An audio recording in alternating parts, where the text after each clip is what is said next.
ကဲ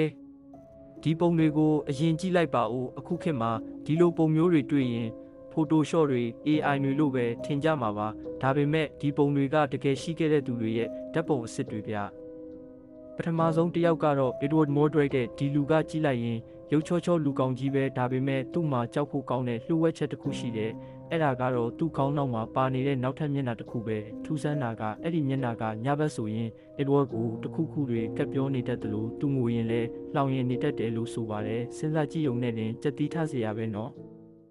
နောက်တစ်ယောက်ကိုကြည့်လိုက်ပါဦးဒါဟာရုပ်ရှင်တွေကလူပီလူမဟုတ်ပါဘူးကမ္ဘာသမိုင်းမှာအရက်ရှည်ဆုံးလူလို့သတ်မှတ်ခံထားရတဲ့ရောဘတ်ပါသူ့ရဲ့အရက်က10ပေ10တလက်မအထိရှိပါတယ်ဘေးကတတ်မှတ်လူတွေနဲ့ရှင်းရထားတဲ့ဒီဓာတ်ပုံတွေကိုကြည့်ရင်သူဟာဘလောက်တောင်ထွားချိုင်းတယ်လဲဆိုတာခံမှန်းလို့ရပါလိမ့်မယ်သူသုံးခဲ့တဲ့ကလတ်ထိုင်တွေအဝတ်စားတွေဆိုတာလည်းအခုထိပြတိုက်မှာရှိနေတော့ပဲဗျ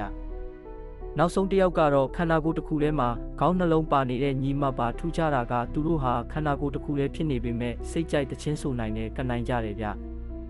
ဆရာဝန်တွေကသူတို့အသက်သိပ်မရှိဘူးလို့ခံမှန်းခဲ့ကြပေမဲ့အံ့ဩစရာကောင်းတာက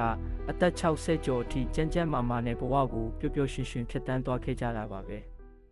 ဒီနေ့တင်ဆက်ပေးခဲ့တဲ့ထူးဆန်းတဲ့လူသားတွေအကြောင်းကိုဘယ်လိုမြင်ကြလဲဗျအခုလိုမျိုးဖြစ်ရမှန်ဗဟုသုတတွေကိုအမြဲကြည့်ဖို့ကျွန်တော်တို့ channel ကို subscribe လုပ်ထားဖို့မမေ့နဲ့အောင်နော်ဗီဒီယိုလေးကိုကြိုက်နှစ်သက်တယ်ဆိုရင် like နဲ့ share လေးလုပ်ပြီးအားပေးခဲ့ပါဦး